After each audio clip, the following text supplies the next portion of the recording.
Assalamualaikum warahmatullahi wabarakatuh.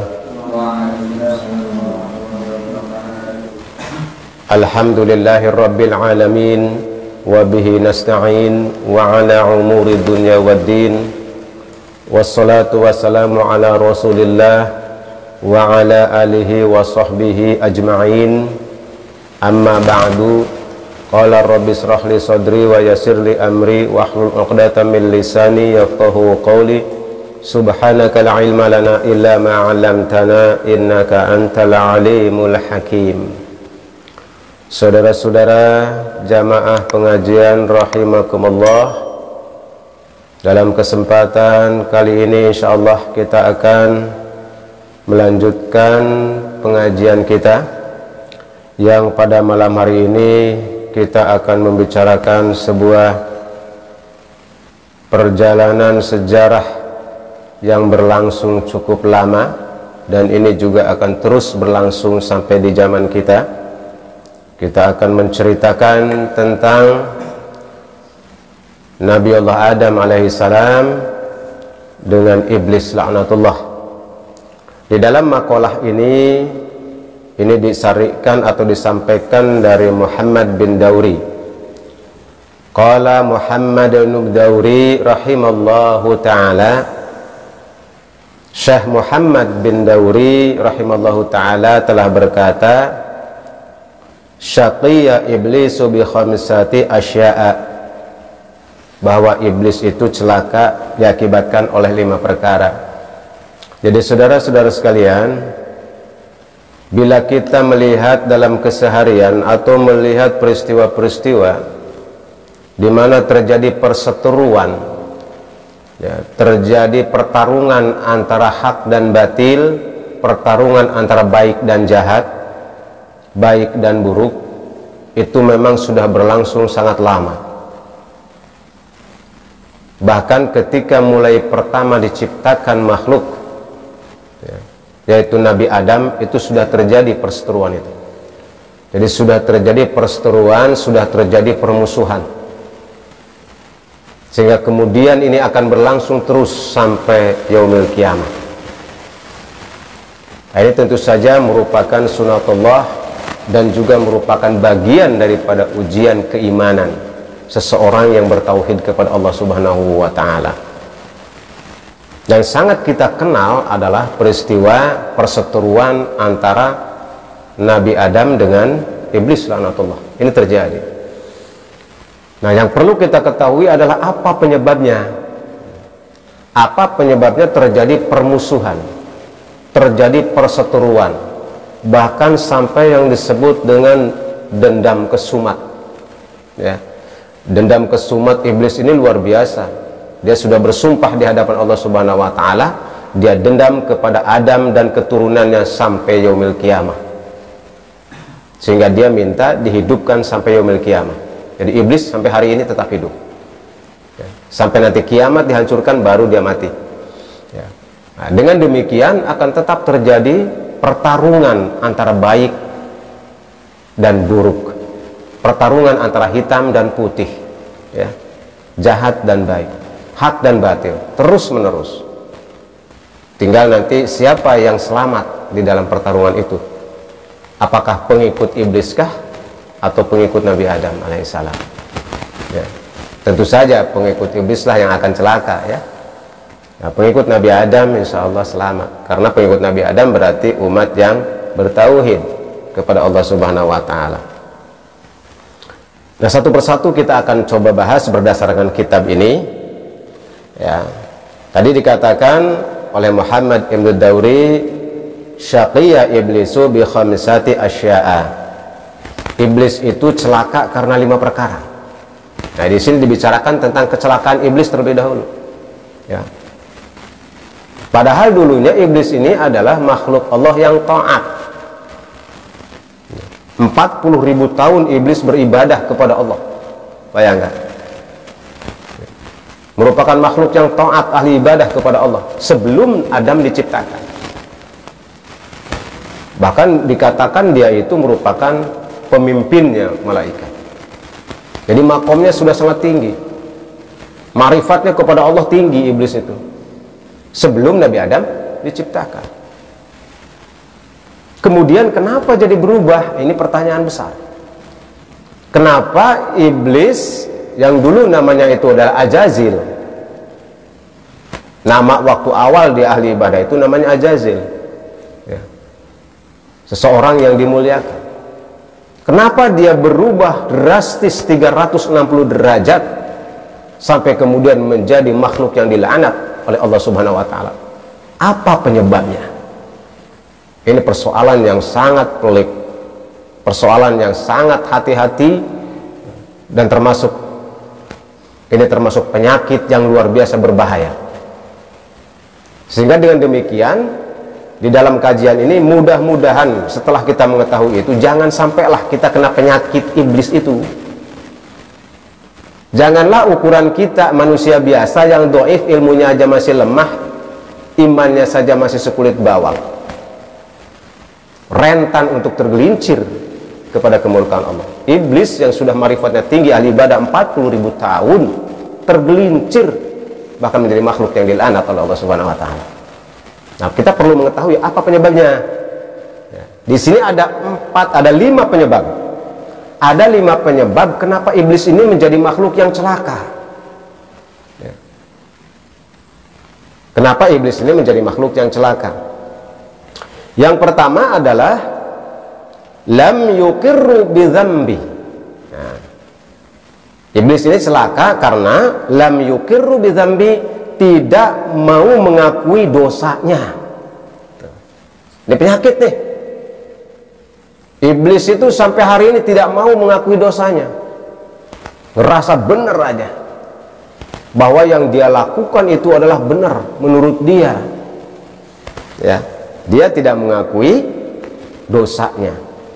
Ai lam ya'tarif bihi ala nafsihi, yaitu iblis itu tidak mengakui dosa di dalam dirinya. Iblis tidak mengakui dosa di dalam dirinya. Pertanyaannya, apa sih dosa iblis? Nah, itu ya. Apa sih dosa iblis sampai dia tidak mengakui bahwa dia berdosa? Dan kemudian kenapa dia sampai dilaknat oleh Allah? Apa dosanya? Mungkin sebagian besar kita sudah tahu. Untuk lebih jelasnya mari kita lihat di dalam Al-Qur'anul Karim ya, dalam Al-Qur'anul Karim, di dalam Quran surat Al-Baqarah, termasuk dalam surat Al-A'raf juga ada, banyak di beberapa ayat. Nanti kita lihat dalam surat Al-Baqarah terlebih dahulu. Di dalam surat Al-Baqarah ayat 34. Al-Baqarah ayat 34. Ini mengisahkan tentang dosa iblis yang membuat dia dilaknat. A'udzubillahi minasyaitonir rajim. Allah berfirman, wa idh qulna lil malaikati isjudu li adama fasajadu illa iblis aba wastakbara wa kana minal kafirin. Dan ingatlah ketika kami berfirman kepada para malaikat, sujudlah kamu kepada Adam, maka mereka pun sujud kecuali iblis. Ia menolak dan menyombongkan diri, dan ia termasuk golongan yang kafir. Ini penyebabnya. Jadi setelah Allah Subhanahu wa ta'ala menciptakan Adam alaihi salam, Allah memerintahkan kepada seluruh malaikat, termasuk iblis, untuk memberikan penghormatan kepada Adam alaihissalam.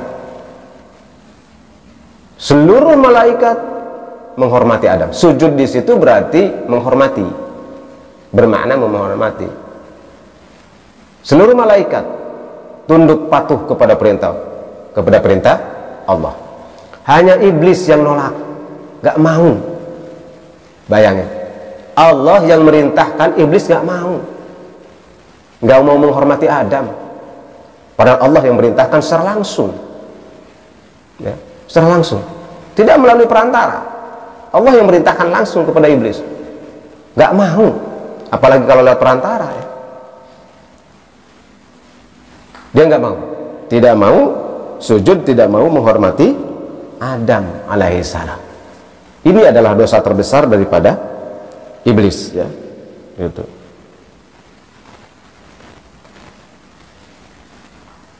Nah, kemudian di dalam surat Al-A'raf juga ada di situ, ya. Dalam surat Al-A'raf juga berkaitan dengan tadi ada, ya. Ini ada di dalam surat Al-A'raf ayat 11. Al-A'raf ayat 11, Allah berfirman, "Walaqad khalaqnakum summa sawwarnakum summa qulna lil malaikati isjudu li adama fasajadu illa iblis lam yakum minas sajidin." Dan sungguh kami telah menciptakan kamu, kemudian membentuk tubuhmu, kemudian kami berfirman kepada para malaikat, bersujudlah kamu kepada Adam, maka mereka pun bersujud kecuali iblis. Ia iblis tidak termasuk mereka yang bersujud. Dalam Al-A'raf ayat 11 juga disampaikan, Allah memerintahkan iblis untuk bersujud tapi tidak mau, ya. Kalau dalam surat Al-Baqarah tadi dikatakan bahwa dia termasuk orang yang kafir, ya, karena membangkang, tidak nurut, betul-betul membangkang pada perintah Allah, maka dikatakan dia kafir. Nah, kalau di sini dia tidak termasuk orang-orang yang sujud, artinya dia iblis itu tidak termasuk orang-orang yang nurut kepada perintah Allah. Ya. Ini ya saudara-saudara sekalian, ya, penyebab dosa iblis, kenapa dia dilaknat oleh Allah Subhanahu wa ta'ala. Nah, kemudian kita perlu tahu apa sih alasan iblis nggak mau nurut sama Allah. Nah, gitu kan. Setelah kita tahu bahwa dosa iblis itu tidak mau menghormati Adam, kita juga perlu tahu apa sih alasannya. Pasti iblis punya alasan toh. Ya kayak kita aja kalau disuruh misalkan, ya, tolong ambilkan nggak mau, pasti punya alasan kenapa nggak mau, kan gitu. Iblis juga ternyata punya alasan. Nah, ini terdapat dalam surat Al-A'raf ayat ke-12-nya. Berikutnya itu Allah berfirman, nanya sama iblis, qala ma mana'aka alla tasjuda iz amartuk, kata Allah, ya. Allah berfirman, apakah yang menghalangimu sehingga kamu tidak bersujud kepada Adam ketika aku menyuruhmu, kata Allah. Jadi apa yang menghalangi kamu sehingga kamu tidak mau nurut kepada perintahku untuk sujud kepada Adam? Allah nanya nih sama iblis. Iblis ternyata punya alasan. Jadi yang namanya alasan ngeles itu dari zaman dulu sudah ada. Jadi kalau zaman sekarang orang disuruh nurut sama perintah Allah kemudian membangkang tuh nggak aneh. Udah dicontohin sama iblis. Udah dicontohin sama iblis. Jadi kita jangan heran kalau orang diajak benernya susah gitu, ya. Susah dinasihati, susah diajak kepada kebenaran. Banyak ngelesnya, banyak alasannya. Gak usah heran karena sudah ada contohnya, yaitu dedengkotnya, yaitu iblis. Bahkan di hadapan Allah dia ngeles, apalagi lah kalau di hadapan kita, ya. Apalagi kalau kita yang nyuruh. Gak usah sakit hati kalau kita suruh dia ngeles, gak usah sakit hati, biasa aja. Mau iblis saja disuruh sama Allah ngeles. Alasan, ya. Nah, ini alasan iblis apa nih? Nah, dalam ayat berikutnya, qala, iblis ngejawab nih sama Allah. Beranian iblis nih. Woi, rumasa apa? Rumasa paling ahli ibadah tadinya, paling soleh iblis itu ngerasanya. Makanya dia berani sama Allah. Qala ana khairum minhu. Waduh, saya ini lebih baik daripada dia, kata iblis. Saya lebih baik daripada Adam, anak kemarin sore diciptakan. Wih, kasarannya gitu kalau kita ngomong nih. Apa dia nih anak kemarin sore, baru kemarin diciptakan. Saya udah lama, 40.000 tahun yang lalu diciptakan. Gitu ya, kira-kira, ya. Kalau kita yang ngomong, enak aja saya tunduk sama orang kemarin sore. Masih mau kencur dia. Kalau bahasa Sofyan kan gitu, ya. Kencur dia. Masa saya harus hormat sama dia, harus gini? Enggak lah, sorry, gitu ya. Ya. Waduh, iblis gitu mengatakannya, ana khairum minhu, ya. Jadi bahasa saya lebih baik dari dia ini adalah bahasa iblis nih. Ya, hati-hati jangan ditiru. Itu. Misalkan kata Alif, oh saya lebih baik daripada Pendi. Nah, jangan tuh. Itu kata-kata iblis tuh, jangan ditiru itu. Ya. Ana khairum minhu. Saya lebih baik daripada dia. Apa yang menyebabkan lebih baiknya? Ada alasan lagi. Kenapa dia berkeyakinan bahwa dia lebih baik daripada Adam? Yaitu khalaqtani min narin wa khalaqtahu min tin, katanya gitu. Saya diciptakan dari api, sedangkan dia, Adam, diciptakan dari tanah. Unsur api lebih mulia daripada tanah, kata iblis. Logikanya main, akalnya. Rumasanya karena dia memang diciptakan dari api, Adam kan diciptakan dari tanah liat. Kalau zaman sekarang tanah liat dibuat gerabah ya. Di sono, di mana? Ciruas ke mana? Di sana dibuatnya. Di mana tuh? Apa tuh namanya? Tahu nggak pembuatan gerabah? Wah, pada nggak tahu. Cerenang. Di Cerenang itu tempat gerabah itu. Tanah liat dibuat gerabah, kendi, gentong kayak gitu. Gitu. Jadi dianggapnya dibuat dari tanah liat ini adalah hina oleh iblis. Saya kan dibuat dari api. Saya lebih mulia daripada Adam. Masa unsur mulia harus menghormati unsur yang hina? Tanah liat, tanah lempung. Bahasa kasarnya gitu. Makanya nggak mau dia. Upat-upat pokoknya nggak mau. Walaupun Allah yang nyuruh. Dahsyat bener iblis nih. Makanya wajar kalau dilaknat sama Allah. Gableknya luar biasa. Awas tuh. Kalau sudah banding-bandingin gitu, ini awas nih. Ini ucapan iblis dalam Al-Quran. Ya, dicantumkan begitu rinci oleh Allah dalam Al-Quran Karim. Jelas banget bahasanya. Dialog antara Allah dengan iblis jelas banget. Oleh karena itu ucapan-ucapan iblisnya jangan ditiru sama kita. Jangan ditiru, hati-hati. Ya, kalau sudah tahu begini hati-hati kalau ngomong. Ya, hati-hati. Ingetin, oh jangan ngomong gitu, itu ucapan iblis. Astagfirullahaladzim gitu ya. Ya, menganggap diri lebih baik daripada orang lain. Nah itu, ana khairum minhu. Wah, itu ya. Nah akhirnya apa? Karena membangkang seperti itu tetap tidak mau sujud kepada Adam, ya. Dosa itu kemudian apa? Qala fahbit minha fama yakuna laka an tatakabbaru fiha fakhruj innaka minas saghirin, kata Allah. Akhirnya iblis diusir dari surga, suruh turun ke alam dunia.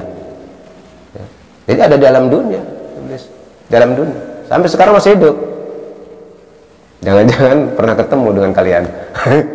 Iya, hanya kamunya aja nggak ngelihat ya. Iblis kan tidak bisa dilihat oleh kita, tapi dia ngelihat kita.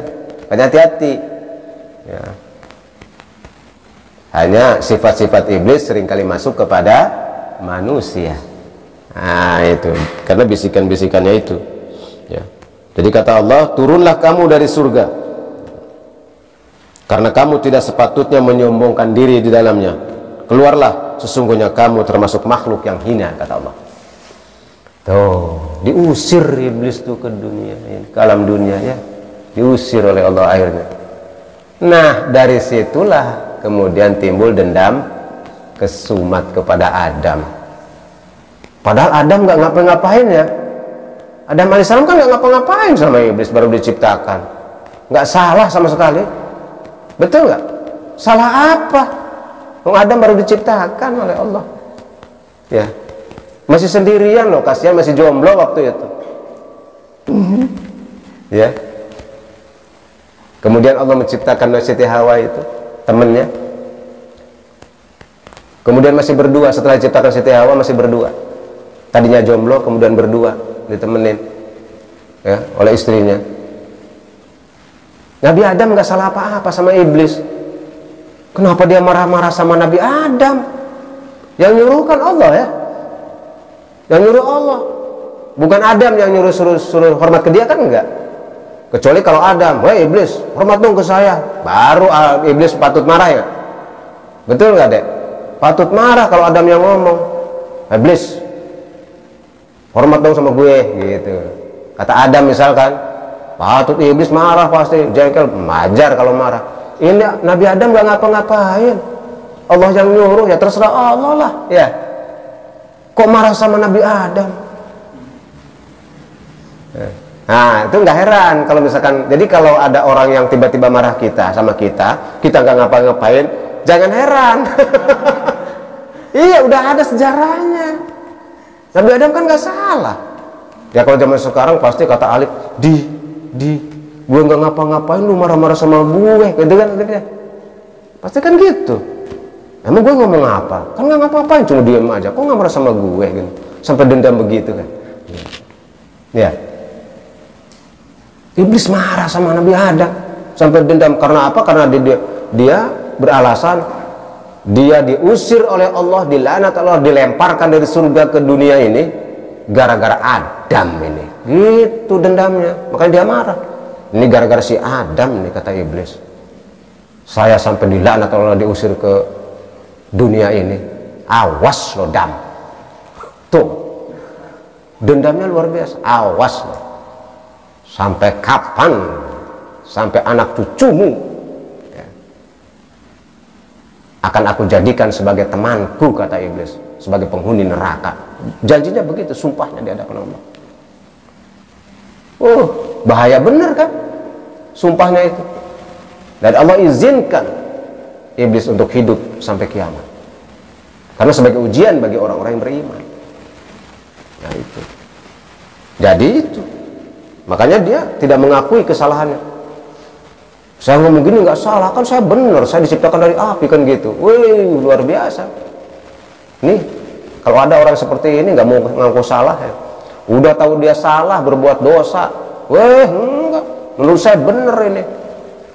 Akhirnya biasanya ya, kalau orang yang tidak pernah mengaku salah, merasa benar aja, merasa benar saja, ujung-ujungnya nyari kambing hitam. Orang yang disalahin, contohnya Adam. Orang nggak pugu-pugu, Adam disalahin sama dia kan? Tuh, karena dia nggak mau mengakui kesalahan. Yang salah nih Adam nih, gara-gara Adam gitu. Awas nih, ini kelakuan-kelakuan gini ada di manusia nih. Iya. Dia nggak mau ngaku salah, nggak mau disalahin, akhirnya nyalahkan orang lain. Yang nggak pugu-pugu, yang nggak ngerti persoalannya disalahin sama dia. Makanya kalau disalahin bersabarlah seperti sabarnya Nabi Adam. Ya. Karena Nabi Adam nggak ngebalas, enggak. Karena beliau tunduk kepada perintah Allah. Nah itu ya. Kemudian apa? Iblis ini karena sudah kadung dilaknat, dalam ayat berikutnya dalam Al-A'raf ini cerita dinukil dalam Al-Quran Al-Karim dan surat Al-A'raf ini. Silakan dibaca ulang nanti, direnungkan di situ ya. Dalam ayat berikutnya itu dalam ayat ke ya, ayat ke 14-nya ya. Qala anzirni ila yaumi yub'atsun, kata dia. Karena dia dilaknat oleh Allah, diturunkan ke bumi. Dalam bahasa kitanya, oke lah nggak apa-apa gitu kan. Wis beneran laku wedine. Wes ya nggak apa-apa lah. Ini bahasa manusia sekarang nih. Jadi saya translate ke bahasa kita sekarang. Bukan bahasa Al-Quran, kalau bahasa Al-Quran tadi ya. Kalau bahasa kitanya, ya wes apa-apalah kagol. Yaitu qala, iblis ngomong, anzirni ila yaumi yub'atsun. Tuh, kata iblis. Iblis menjawab, berilah aku penangguhan waktu sampai hari berbangkit. Mintanya sampai hari berbangkit. Hari berbangkit itu ini yaumil ba'as, setelah kiamat, mintanya gitu. Wih, luar biasa. Dia minta ditangguhkan umurnya sampai hari berbangkit, yaumil ba'as. Jadi setelah kiamat ada yaumil ba'as. Jadi nggak mati di hari kiamat. Dia minta tuh. Tetapi Allah tidak mengabulkan. Qala, kata Allah, innaka minal munzarin. Allah berfirman, benar kamu termasuk yang diberi penangguhan waktu. Hanya penangguhan waktunya sampai kiamat, tidak sampai hari berbangkit. Ya, tidak sampai hari berbangkit. Bahaya. Kalau sampai berbangkit setelah kiamat masih gogodan aja nantinya. Nggak peragat-peragat. Urusan perang kalau iblis kan. Ya, nggak beres-beres nantinya. Nah itu. Akhirnya hanya sampai kiamat saja. Jadi ketika kiamat lebur termasuk iblis juga mati semuanya. Ya. Nah itu. Qala, kemudian iblis ngecaprak lagi. Kita sebutin ngecaprak aja lah, luar biasa nih, sama Allah berani nawar. Ya nggak apa-apa lah pangeran, saya diginiin, pokok, tapi saya pengen gini. Waduh, kalau ada manusia kayak gini nih, waduh, kesurupan iblis kan.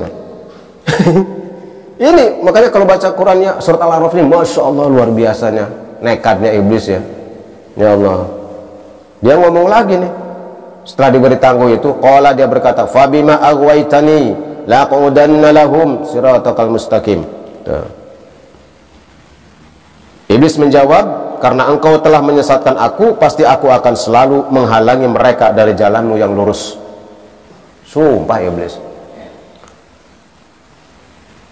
menjawab gitu sama Allah, Wanten, karena engkau, katanya, kata iblis, sudah melaknat aku, menyesatkan aku, maka aku akan menyesatkan keturunan Adam dari jalan yang lurus. Tuh. Kemudian ngomong lagi, summa la'atiyannahum min baini aydihim wa min khalfihim wa an aymanihim wa an syama'ilihim wa la tajidu aktsarahum syakirin. Sumpah iblis nih, beneran ya, ngeri. Kemudian pasti aku akan mendatangi mereka dari depan, dari belakang, dari kanan, dari kiri, dan engkau tidak akan mendapati kebanyakan mereka bersyukur. Jadi kita nih keturunan Nabi Adam digempur sama iblis, digoda dari depan, dari kanan, dari kiri, dari belakang. Wis, berbagai macam cara iblis dengan antek-anteknya, dengan keturunan-keturunannya untuk menyesatkan manusia. Makanya dikatakan iblis ini, innahu lakum aduwwum mubin. Sungguh bagimu iblis ini, setan ini adalah musuh yang nyata. Karena iblis sudah menabuh genderang perang sama Nabi Adam dan keturunannya sampai kiamat, karena Allah kasih umur panjang. Jadi sekarang iblis masih hidup gentayangan, bahkan melahirkan keturunan-keturunannya, pengikut-pengikutnya, makin banyak pengikutnya dari kalangan jin dan manusia. Pengikut iblis, jangan salah.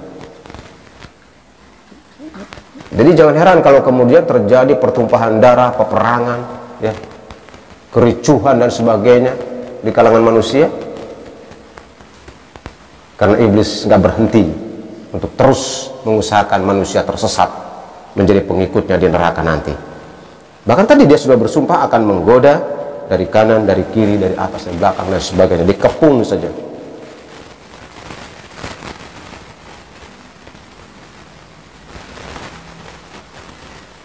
Qala, Allah berfirman akhirnya kepada iblis, ukhruj minha mad'uman madhura laman tabi'aka minhum la'amla'anna jahannama minkum ajma'in. Kata Allah, Allah berfirman, keluarlah kamu dari sana, dari surga, dalam keadaan terhina dan terusir. Sesungguhnya barang siapa di antara mereka ada yang mengikutimu, pasti akan aku isi neraka jahanam dengan kamu semua. Alhamdulillah min dzalik. Tuh. Jadi para pengikut iblis akan dimasukkan bersama-sama dengan iblis ke dalam neraka jahanam dari golongan jin dan manusia. Naudzubillah, summa naudzubillah. Ngeri saudara-saudara, ya. Ngeri sekali. Ya gitu. Ngeri. Tetapi di dalam surat yang lain dikatakan ada hamba-hamba Allah yang tidak bisa digoda oleh iblis, yaitu orang-orang yang khusyuk, orang-orang yang ikhlas karena Allah, yang imannya kuat, tidak akan tergoda oleh iblis, yang diselamatkan oleh Allah, ya. Diberikan petunjuk oleh Allah Subhanahu wa Ta'ala, selamat dari itu semua. Nah, iblis tidak mau mengakui kesalahannya, tidak mengakui dosanya. Ini yang membuat iblis celaka. Ini menjadi itibar bagi kita. Maka jangan sekali-kali kita merasa sok benar ketika sudah jelas menurut syariat kita ini salah, kita ini berdosa. Akui bahwa kita berdosa, akui bahwa kita salah. Jangan sudah berdosa, melanggar syariat Allah, nggak ngaku salah, ngakunya bener aja. Itu perbuatan iblis tuh, ya. Nah itu yang membuat dia celaka. Kemudian walam yandam, Ini yang kedua yang membuat iblis celaka. Yang pertama tadi tidak mengakui kesalahan, tidak mengakui dosa. Yang kedua walam yandam, yaitu tidak merasa menyesal, ya. Tidak merasa menyesal. Ailam yahzan ala dzambihi, berarti dia tidak merasa bersedih dengan dosanya. Yang pertama tidak mengakui dia berdosa, yang kedua tidak menyesal. Ya bahkan tadi dia bisa makin nantang sama Allah, nantang sama Adam. Kan berarti nggak ada sesalnya nih. Tidak menyesal ya. Sudah berbuat dosa, membangkang terhadap perintah Allah dengan sombongnya, kemudian dia tidak menyesal.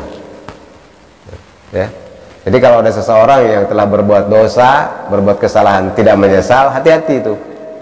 Ya. Hati-hati, karena ini termasuk orang-orang yang celaka. Ya. Yang kedua tuh, yang membuat iblis celaka. Kenapa ini disampaikan? Jangan-jangan perilaku ini ada pada diri kita. Kalau ada, buang, hilangkan. Kalau belum ada, hati-hati, jangan sampai perilaku ini ada dalam diri kita, karena ini adalah perilaku iblis yang membuat dia celaka. Ya. Kemudian yang ketiga, walam yalummu nafsahu. Jadi iblis itu tidak mencela dirinya akibat dia berdosa. Tidak mencela, merasa mulia saja, merasa terhormat saja walaupun dia sudah melakukan kesalahan, walaupun dia sudah melakukan dosa, merasa mulia saja, tidak merasa hina. Semestinya kalau orang berdosa itu merasa hina, rumongso, merasa diri. Iya ya, Masya Allah, saya ini hilaf, saya ini telah berbuat salah, saya ini telah berbuat dosa, gitu kan, nelangsa dia, ya, mencela dirinya, ya. Merasa bahwa dia memang bersalah, mencela dirinya, saya ini telah berbuat salah, saya ini manusia hina, manusia lemah. Nah itulah mencela diri dia, ya. Dan iblis tidak mau melakukan itu, tidak mau melakukan. Yang ketiga, ala fi'lihi, atas perbuatan dosanya tadi, atas perbuatan dosanya. Kemudian yang keempat, walam ya'zim 'ala taubah. Dia tidak berazam, tidak berniat untuk tobat. Dia tidak mau tobat. Tidak ada niat untuk tobat sama sekali. Sudah berdosa, sudah bersalah, tidak mau tobat. Bahkan ngebangkang terus, tadi nantang malah. Pengen dikasih panjang umur. Bahkan dia upat-upat, dia bersumpah mau, artinya menabuh genderang perang dengan keturunan Adam. Ya, tidak mau tobat, tidak mengakui kesalahannya, tidak mau tobat. Artinya dia tidak mau berhenti dari kesalahannya, tidak mau berhenti dari perbuatan dosanya. Dan yang kelima, wa qanata mir rahmatillah. Ya, terputuslah dia dari rahmat Allah, makanya dia dibenamkan ke dalam neraka, diusir menjadi makhluk yang terhina dan terkutuk. Ya. Jadi dia terputus dari rahmat Allah. Dia betul-betul sudah berputus asa dari rahmat Allah. Putus asa dari apa? Ya, dia tidak akan mendapatkan ampunan dari Allah. Putus asa dia sudah. Karena dia sudah yakin, dia sudah dilaknat, dia sudah tidak akan diampuni oleh Allah, dan dia sudah yakin bahwa dia tempatnya di neraka, tidak mungkin masuk surga. Itu sudah putus asa kan? Sudah putus asa. Kenapa seperti itu? Karena dia nggak mau taubat, nggak mau mengakui kesalahannya kan? Salah sendiri. Padahal kalau dia mau taubat, mau mengakui kesalahan, berserah diri kepada Allah, Allah ampunkan dosanya. Begitu juga lah manusia zaman sekarang. Kalau ada orang yang berbuat dosa kemudian tidak mau taubat, tidak mau mengakui kesalahan, berhati-hati, dia terputus dari rahmat Allah, terputus dari ampunan Allah karena tidak mau tobat, tidak mau minta ampun kepada Allah Subhanahu wa Ta'ala.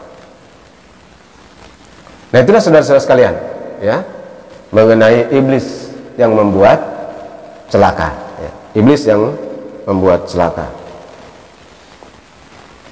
Nah, barangkali untuk kesempatan hari ini kita akan berbicara tentang, dalam episode 1 ini kita akan berbicara tentang iblis saja terlebih dahulu. Kemudian dalam kesempatan berikutnya insya Allah kita bicarakan tentang Nabi Adam alaihissalam, ya, yang merupakan seteru daripada iblis. Ya, kita bicarakan iblisnya dulu nih yang penting, supaya tidak ada dalam diri kita, karena ini merupakan penyakit terbesar. Penyakit terbesarnya pada diri Adam, pada diri iblis ini adalah hasud, dengki, dan takabur. Itu. Jadi hasudnya inilah penyakit terbesar. Maka jangan ada dalam diri kita penyakit hasud, dengki, termasuk takabur, ya. Sombong. Ini bahaya, ya. Takabur ini. Merasa diri lebih baik, merasa diri lebih mulia, dan menghina orang lain. Nah, ini bahaya, ya. Jangan sampai ada. Insya Allah pada kesempatan berikutnya kita akan membicarakan tentang bagaimana Nabi Adam alaihissalam, ya. Mudah-mudahan ada manfaatnya bagi kita, dan ini menjadi pelajaran yang berharga, karena ini kisah ini betul-betul dinukilkan secara lengkap dalam Al-Quran Karim, ya. Allah ingin menyampaikan kepada kita agar berhati-hati dengan sifat-sifat iblis yang menjadi musuh bagi kita semua. Mudah-mudahan kita senantiasa berada dalam lindungan Allah, senantiasa mendapat hidayah, taufik, dan inayah dari Allah Subhanahu wa taala. Hadanallahu wa iyyakum ajma'in. Wassalamualaikum warahmatullahi wabarakatuh.